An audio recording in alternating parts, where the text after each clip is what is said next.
What's up, everyone? Nice to see you guys. Actually, I'm not a comedian. So, what I do in my daily life, by the way, this is my second time to say that here in a comedy thing. So, normally, in my daily life, I'm an ASL and test prep professional.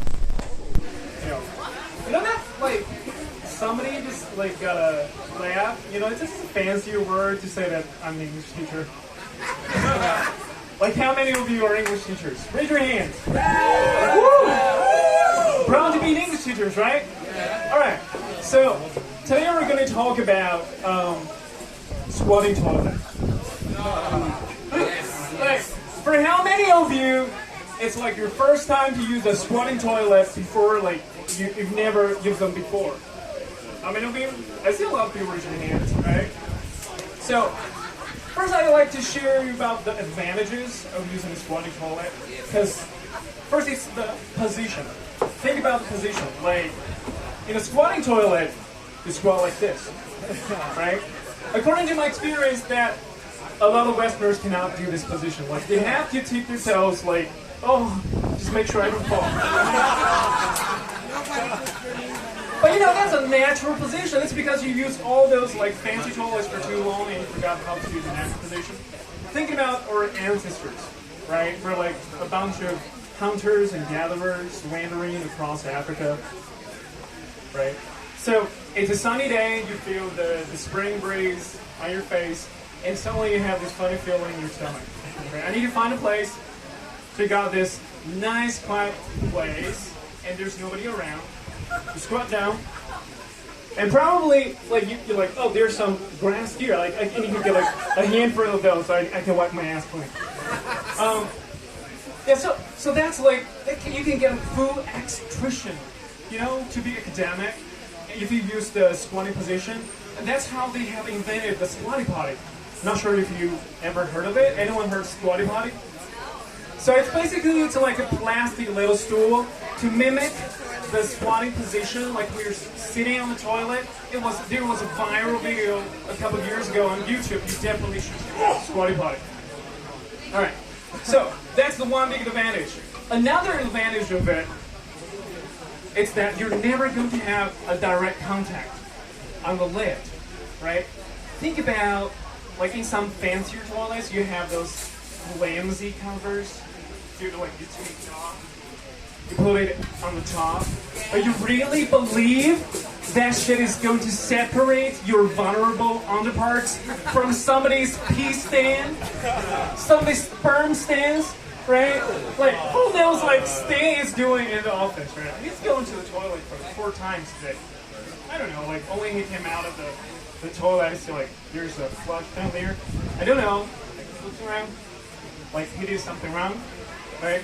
So yeah, shit can happen. But after these 2 advantages, I'd like to talk about like a huge design flaw of the squatting toilet. Because you see like on both sides of them, there are those bumps and the dented area which is supposed to increase the friction with your feet, right? But if you really squat there, you're going to shit outside of the toilet. Trust me, I've done that. So like, yeah, I've been there.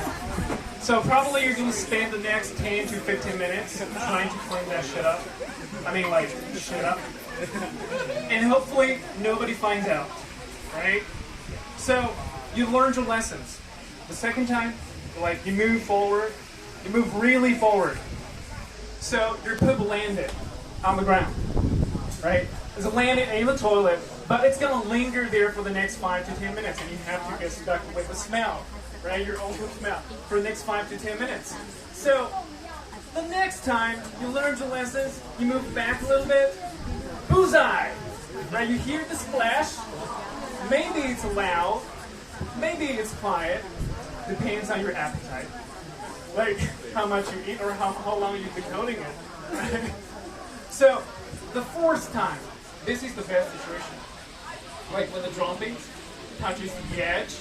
So it slides down so gently without creating any drama, and that's the perfect position. And you know what you should do? You guys need to bring a roll of tape to like have a markings. Okay, this is where I'm going to squat like next time, right? And another problem of the public toilet design is the ventilation. Because think about it, there's normally one ventilation, right? About the cells. So which cell am I going to choose? Like the one closest to the ventilation, or the one that's furthest to the ventilation? Think about the situation, right?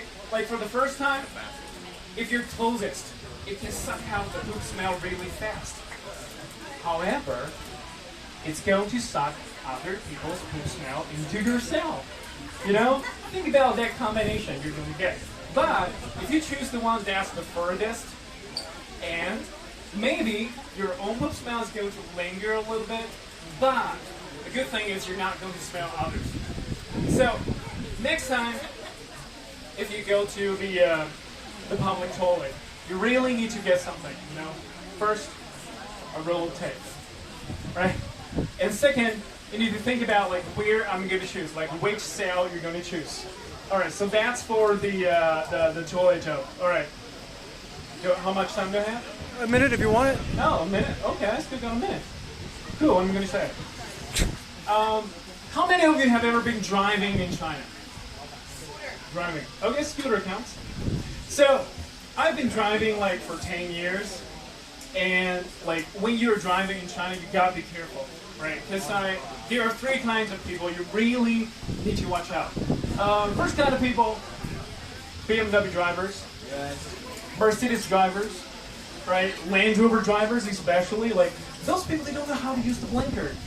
You know, I don't know whether it's like the function is set off like originally in the factory that it doesn't have this function, or they just like trying to do this, right? So there was once this Land Rover guy cutting to my lane, and he stopped right in front of me because he thinks I was driving too slowly. It happens, right? Another type of guy you need to avoid are delivery guys.